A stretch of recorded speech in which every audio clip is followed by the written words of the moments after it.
Britton and RJ take the twin bill at Malta. Arbonne strikes first at Can-Am. We go in the pits with a sportsman young gun continuing to try to make a name. Don't get caught way up too high. We got a show to do here. Race Pro Weekly starts now.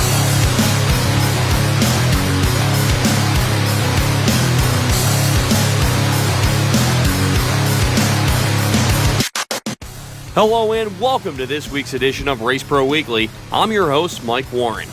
Last week, a dangerous thunderstorm cut things short at the Albany Saratoga Speedway, leading to a twin bill of modified action.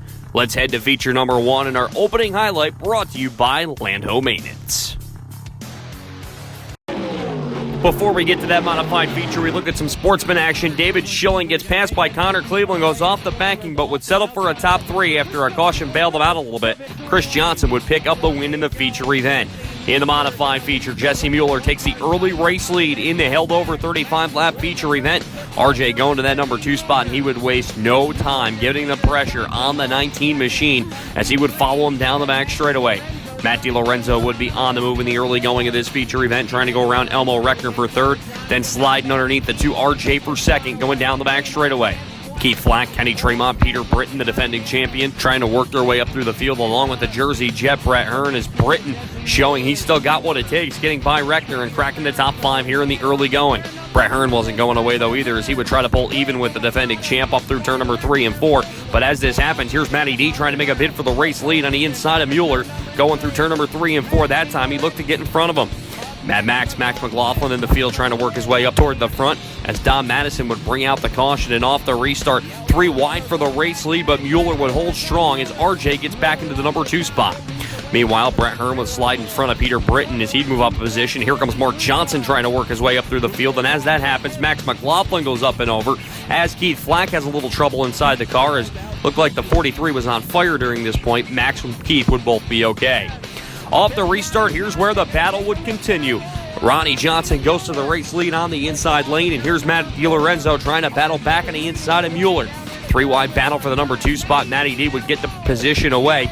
Mueller would have to drop back a spot, and then Mark Johnson with one last-ditch effort to try to get the second, but they weren't catching Ronnie Johnson as he picks up the win in the held-over feature. Second is Matt DiLorenzo. Mark Johnson would finish in third, Brett Hearn fourth, and Batman Peter Britton would hold on for fifth. We'll start you off with some sportsman action out at the Fulton Speedway. Jessica Power, take a look at this move, going 3 wide on the inside to come up with the number 1 spot. She would go on to win one of the 3 sportsman feature events out at the Fulton Speedway last Saturday night. Green flag out in the small block modified feature as Rick Rickner would take the early lead as the field goes down the back straightaway. Car on the move early was the 62 of Tom Sears Jr. As you see him work the inside lane, car goes around, that is Mike Bowman. And a couple cars narrowly missing, including last week's winner, Tim Sears Jr. Off of the restart, Tom Sears going to go back to work, but here comes Lightning Larry, going to dance around the top side to get by Tyler Meeks for position, then try to go underneath Sears as they go 3 wide as Pat Ward tried to make his presence known, working on the inside as well. Here's Larry White looking to grab the number 2 spot. He'd have it for a split second. Sears would get him back, though, and then go to work on the outside of Rickner. He would take the lead away, but it wouldn't be for long as Lightning Larry was coming. You see him on the outside there, and then you see him on the inside going to make a move. He'll pull a slider on the 62 machine and roll down the back straightaway. They go side by side for a number of laps until about 7 to go, when Larry White would take the number 1 spot outright and keep working it up on the outside, and that was all he needed as Lightning Larry goes to victory lane for the first time in 2018. Tom Sears Jr. would have to settle for second. Tim Sears Jr. would finish in third. The Genoa Giant, Pat Ward, fourth, and Jordan McCready finishing in fifth. It's now time for this week's John Ray and Sons fan poll question, which is, what is your favorite modified tour? The Super Dirt Car Series, the Short Track Super Series, the King of Dirt Series, or any other series that you want to mention? Log on to Facebook.com/RaceProWeekly to cast your answer. Take a look at the results from last week's poll, which was, what is your favorite Saturday night track? Well, leading the charge was Lebanon Valley with 60%, then the Track of Champions, Fonda Speedway with 20%, then Airport Park Speedway making its first appearance with 14%, Fulton and Lincoln each with 3%. Coming up on Race Pro Weekly, We'll take a look at what happened in feature number 2 at the Great Race Place. Plus, we'll head to Can-Am for the first time in 2018.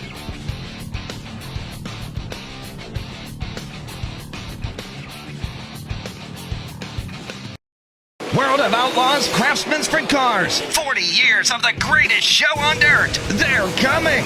Don't miss a single lap of high-speed wing sprint car racing. The most daring drivers on dirt.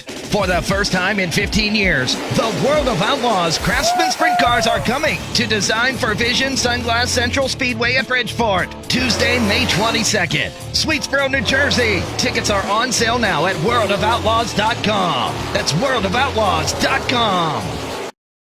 You know, Mother Nature makes the best products, and Ghent Wood Products in Columbia County has figured out the secret. We use locally harvested trees, milled and kiln-dried right on site in Ghent. We stock rough-cut lumber, green or kiln-dried. If you prefer finished products, we offer that too, including shiplap, flooring, paneling, exterior siding, and tabletops. Come check out the reclaimed mushroom wood and barnwood siding. We combine the mill experience with a retail store, so you can go straight to the mill and handpick the wood you want.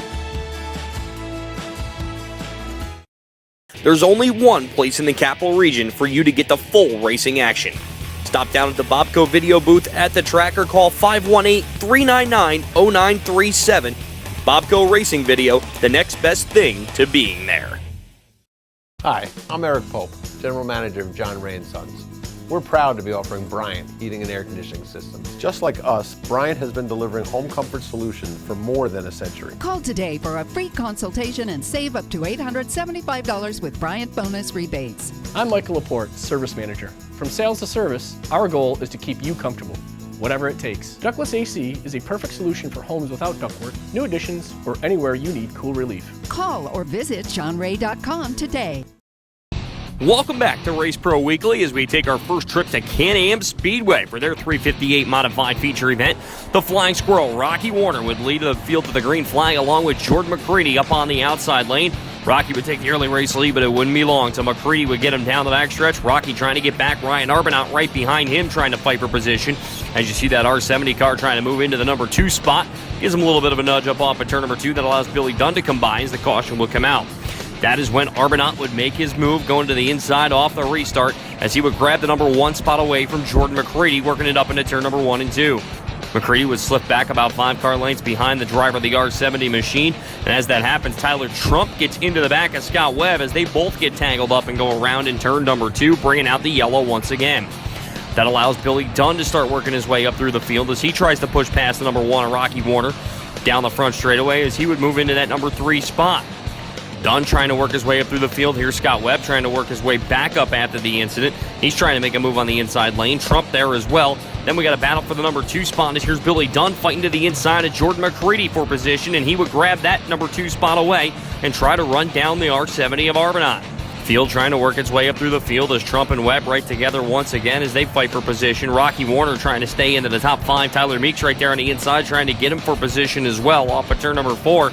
But the battle for the lead would continue on the final lap. Dunn with one last shot to try to get Arbonneau. He wasn't getting them as the Can-Am Speedway opener goes to the R70. Dunn would finish in the number 2 spot. Jordan McCready would finish in 3rd. Rocky Warner 4th and Tyler Meeks 5th. Other winners on the night, Sportsman going to the 34, Kevin Root. Addison Bowman with a win in the Rookie Sportsman. Mike White with a win in the Pro Street Stocks. And the Thunder Stocks going to Josh Herbert. Some limited sportsman action at the Great Race Place as Brian Jones goes around, collects a number of cars up in turn number 2 off the speedway. Michael Wagner Fitzgerald would hold off Big Bill August to pick up the win in that limited sportsman feature event. To modify feature number 2, the driver out of Bennington, Neil Stratton, would take the early race lead in the event in the 87, as now Demetrius Charles and Matt Depew would try to work their way up into the number 2 and 3 spot early in this contest. Here comes the 1X of Willie Decker going on the inside as Peter Britton and Mark Johnson along with Brett Hearn trying to fight their way through traffic.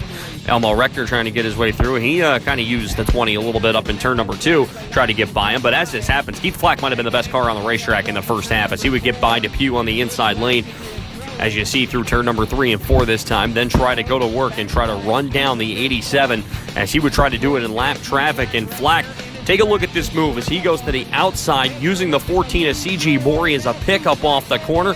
He would look to take the race lead as they come to the flag stand, but Neil Stratton wasting no time to get him right back up off of turn number 2 and get that lead back away from him. Caution would come out for the 19 of Jesse Mueller, and this would change things drastically as Batman Peter Britton would move into the number 2 spot off the restart. And low side, turn 4, Batman, you know what's happening. Britton goes to the number 1 spot on the inside lane. Now here comes Brett Hearn and Matt Depew fighting for position. Depew gets caught up on the outside into the loose stuff through turn number 4. And then Hearn goes to work on the 43, a Flack for the number 2 spot, and battles back off the corner. As that happens, Flack has a little trouble. Brett Hearn would go way high off the restart and take that number 2 spot away as Drellis and Scalata make contact. Kenny Tremont and Matt DiLorenzo trying to work their way up through the field behind the 3J of Mark Johnson. But it's all behind Batman Peter Britton as he grabs win number 1 of the season at Albany Saratoga. The Jersey Jet would finish in second, Rich Scalata third, Elmo Reckner fourth, and Jimmy Cottrell would round out the top 5. Next up on RPW, we see who has the swoop beneath the sheet metal as we go to Big Diamond. Plus, some full-fendered action as we return to the Malta Oval. Keep it locked right here on Race Pro Weekly.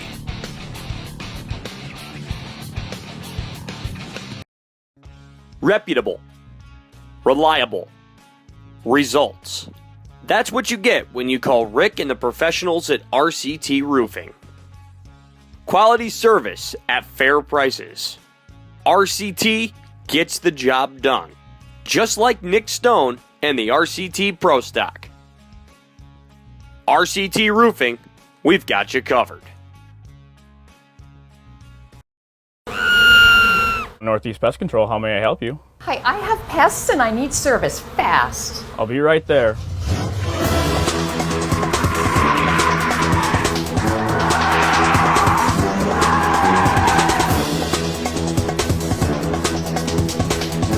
Too fast, maybe? Let me get my equipment and I can help you. No trunk. Don't worry, these guys can help you live pest-free. Northeast Pest Control. Call today. Spring is finally here and the temperatures are rising and the deals are hotter than ever. Hi, I'm Charlie Morris of Morris Ford in Burnt Hills. You have to come in for the hottest cars, trucks, and SUVs on the market today here at Morris Ford, all with leading technology and advanced safety. With thousands off and low payments, there's never been a better time to buy a new Ford. So come in to Morris Ford and let us show you why we've been selling cars in the Capital District for over 46 years. Our Libertarian Morris will always be number 1. Courage at the mile. What part does courage play in this victory? Kinzer going into the corner, trying to get by Dale Waxo, makes contact. Hell of a lot, I'll tell you that right there. So many times, everybody had lost track. Look at how it shot up on the center track. Tell you what, that was some close races at a high speed. The World of Outlaws create memories for fans every night. Now share your favorite outlaw moment on social media. Whether it was 1978, 1998, or 2018, we want to know, what's your outlaw moment? Did you sneak into a victory lane picture? Get whiplash driving past a parking lot full of crews at work? Or maybe you simply got to meet your favorite driver in the pits after the races. Tweet it, Instagram it, just use the hashtag #MyOutlawMoment. You might even hear Voice of the Outlaws Johnny Gibson share your memory at the track. Don't delay, start posting today, let us know with My Outlaw Moment. Welcome back to Race Pro Weekly as we head to Big Diamond for the first time ever. And oh, baby, was it a good one on topless night as Ringo's Rocket Ryan Godown would have the lead. But I direct your attention to the battle for the number 2 spot as Craig Von Doren would start to work the inside of Frank Jankowski after he gets by the 126 of Jeff Strunk. They'd fight their way up off the corner as they roll down through turn number 3 and 4, and CBD had a little bit of steam underneath that one as he would roll into that number 2 spot. A tough wreck here as Kevin Beach Jr. goes around and Brett Cressley just nowhere to go, goes up and over, and that would bring out the caution flag. Off the restart, CBD with a shot on the outside lane to try to get by, go down for position. He uses the cushion to his advantage to go to the number 1 spot and take the position away, and that's who would win it as Craig Von Doren grabs the win at topless night out at the Big Diamond Speedway. Back to the great race place we go for some pro stock action as Kim Dool and the Curtis Lumberwagon going to lead the field of the green in the 25-lap full fender frenzied as they go down the back straightaway for the first time, but it would be Josh Coonrad taking the lead just off by turn number 3 and 4. Cousin Luke going into spot number 2 as contact between the 93 of Kenny Martin and Brandon Amy down the backstretch, and Amy would have a right rear flat tire as a result and have to take it pit side. Down the backstretch they ride almost 3 wide. His cousin Luke, Kenny Martin, and Kim Dole fight for position. Cousin Luke would have trouble up on the outside as he would pull out of contention and slow down for the time being. Meanwhile, off the restart, battle for that number 2 spot behind Coonrad is Kenny Martin working the outside of the 14 of Kim Dole. And here's the 93 of Martin with a shot up off of turn number 2 as he tried to come right to the back bumper. Cars trying to work their way back up. There's cousin Luke getting by Nick Arnold for position as he fights with Dan Older as well. And now here comes the 14 of Kim Dole fighting underneath the 93 of Kenny Martin, trying to get that number 2 spot back from him. He does off the corner. Cousin Luke still working his way up. There's the big cat Rob Yetman as well as they fight down the back straightaway, trying to pick up another position. Yetman now there along with Corbin now trying to fight for position as the 2H of Horning on the inside lane was still trying to get it together. Meanwhile, back to the battle for the lead. Dole slips up just a little bit, and that allows Kenny Martin some daylight on the inside lane. He'll get by Dole, and he ain't stopping there. He rolls to the inside of the 00 of Coonrad up off the corner, and he would be your new race leader with just 3 laps to go. Coonrad would try to battle pack on the outside lane, but the defending champ's been here too many times. The 93 would bring it home as crazy Kenny Martin goes to victory lane. Second would be Josh Coonrad. Third, Kim Dole. Storm and Norman Lubier. Fourth, and Brandon Gray would round out the top 5. Your other winners on the night would include Chris Johnson picking up the win in the Sportsman, Limited Sportsman to Michael Wagner Fitzgerald, the Street Stocks to Randy Miller, Johnny Bennett in the 4-cylinder single cam, and Jason Lang in the 4-cylinder dual cam. When we come back, we do a little late model action back at the Fulton Speedway, and we'll go into pits with a Sportsman regular at Albany Saratoga.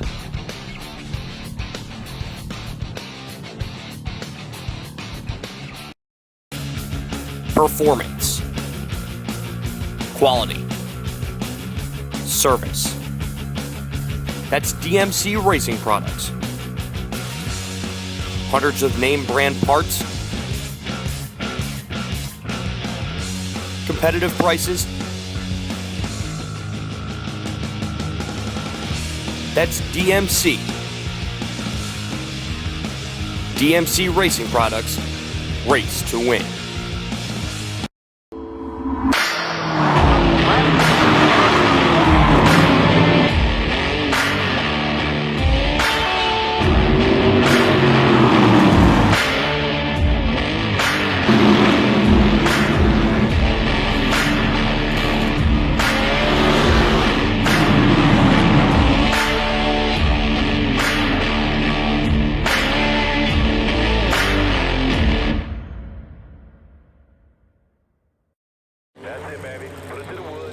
You don't need sunlight or wide open spaces.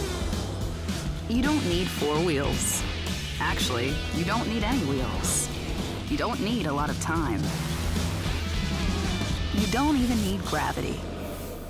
All you need is an engine and Sunoco fuel.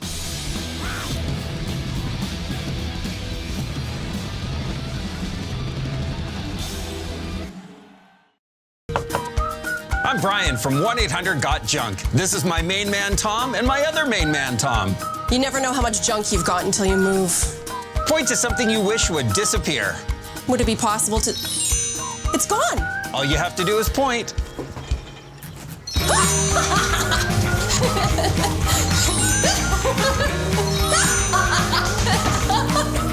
Where have you been all my life? We make junk disappear. All you have to do is point.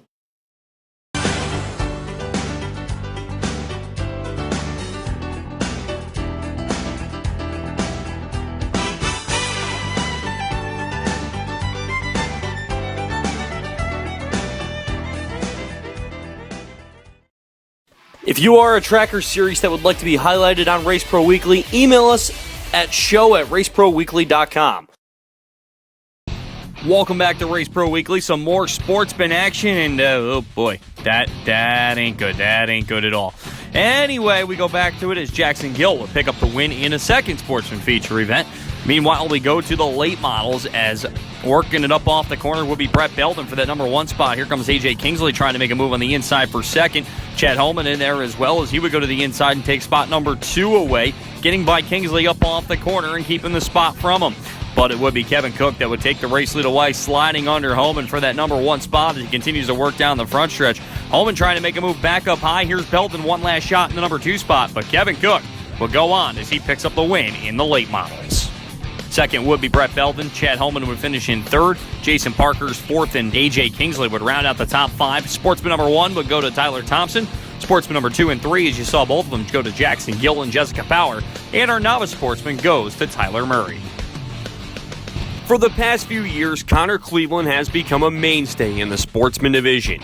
In 2018, he looks to try to win a championship at Albany Saratoga with a little help from the travel he has and the drivers helping him along the way.